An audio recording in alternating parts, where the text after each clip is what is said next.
the 39th pick in the 2023 NFL Draft, the Carolina Panthers select wide receiver Jonathan Mingo out of Ole Miss. I am Tenitra, Batiste, and we have a Locked On Panthers host, Julian Council, with us in this Locked On Draft coverage is presented by Ultimate Football GM. So you think you can run an NFL franchise? Well, visit ultimate-gm.com to play the ultimate NFL GM simulation game. Start your dynasty today. And listen, Julian, it looks like Carolina is trying to start a dynasty of their own. They obviously have a complimentary piece for Bryce Young. This guy, they say he's built like a running back, but obviously he has the ability to be one of the best in the receiving core because of the strength, the size, what he's able to do with the ball. So what was your first reaction when you realized that the Panthers had gone for a guy who could be another weapon in this offense for Bryce Young?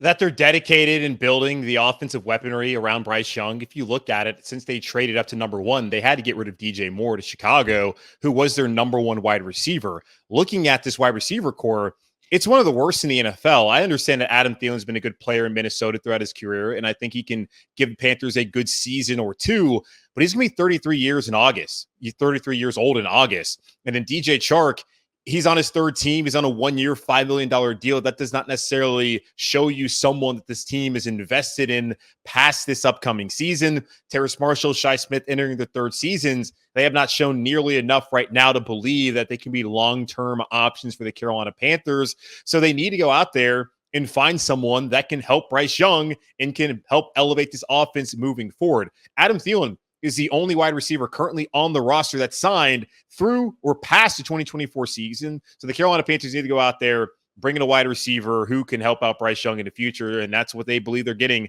in Jonathan Mingo.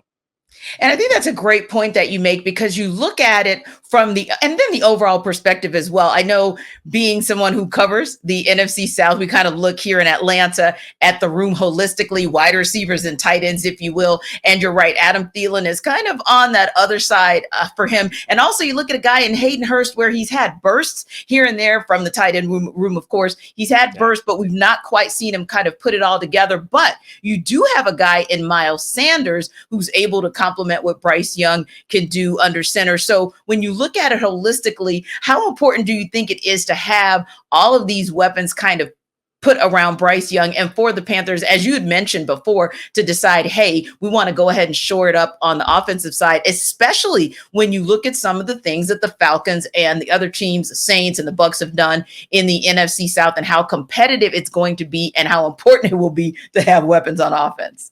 Are we sure it's going to be competitive? I think so. I think you and I will be talking a lot over the next season, right, on answering that question. I know the division's wide open. Now we'll see just how competitive is it really, as far as how quality are these teams. Well, that's to be determined later on, Tenitra. But I mean, I think it's important that they are able to put, quality players around Bryce Young. Like right now, they really have not done that. And if you look at what they did in free agency, they filled the holes they filled the hole of DJ Moore sort of by bringing in Thielen and Chark. They had to do something. So I appreciate that they went out there and got a veteran player and another player who can be a deep ball threat in DJ Chark. And I appreciate that they brought in Jonathan Mingo, because they understand that in order for Bryce Young to have success, that he has to have good players around him in the skill positions. Like the offensive line is excellent. I think the coaching staff that they have around him is going to be good enough to help develop Bryce Young. But if he does not have the players to throw to make the plays, it doesn't really matter what you have on the offensive line and what you have there in the backfield with Bryce Young, and even bring up Miles Sanders. That's really immaterial if you do not have enough players on the outside that can go out there and make plays. And the hope is that Jonathan Mingo can do that. But certainly looking at the rest of the wide receiver core, I don't look at him, all glowingly, but it's a lot better than what it was towards the end of last season, when it was basically DJ Moore and Terrace Marshall showing some flashes of what he could potentially be long-term here in Carolina, if he is here long-term.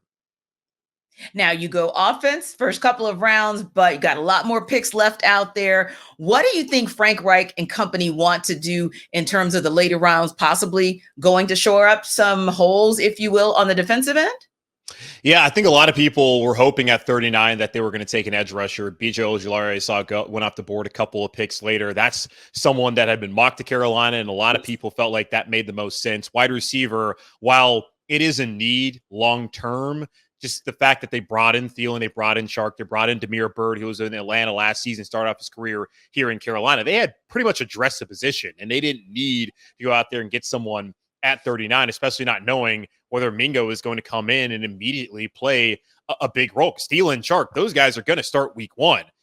Terrace Marshall, going his third year, was also a second-round pick. You would think that those are your top 3 wide receivers. Where does Mingo fit into that? The Panthers do not have anyone opposite Brian Burns you can look at that's going to scare any sort of offense going into 2023 as an edge rusher. Brian Burns, back-to-back Pro Bowls, probably going to get paid a ton of money in the next week or so. They need to go out there and find someone that can fill the void that Hassan Reddick left when he went to Philadelphia last offseason in free agency. And the hope was that they would do that at 39.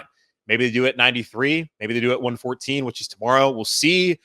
I know corner would also be something the Panthers would be looking at. Joey Porter Jr. went off the board, the first pick in the second round in Pittsburgh, where his dad coached. That's someone the Panthers could have been interested in had he been there at 39. So corner, edge rusher, I think those are 2 position groups Carolina Panthers certainly need to address, knowing that they don't really have someone reliable opposite of Brian Burns. And then looking at the injury history of Dante Jackson and J.C. Horn, it would help if they had a third corner who they could really depend upon, because certainly C.J. Henderson and Keith Taylor have not shown to be reliable options depth-wise over the last 2 seasons here in Carolina. Yeah, well, we don't know what the quality is going to be in the NFC South come this upcoming season, but I am still, Julian, going to call it competitive because, like you said, it is anybody's division to win. So don't forget, guys, that you can get more Panthers draft coverage following Locked On Panthers, part of the Locked On Podcast Network, your team every day. And you know how you do it? Checking out Julian Council. Thanks so much for stopping by, Julian.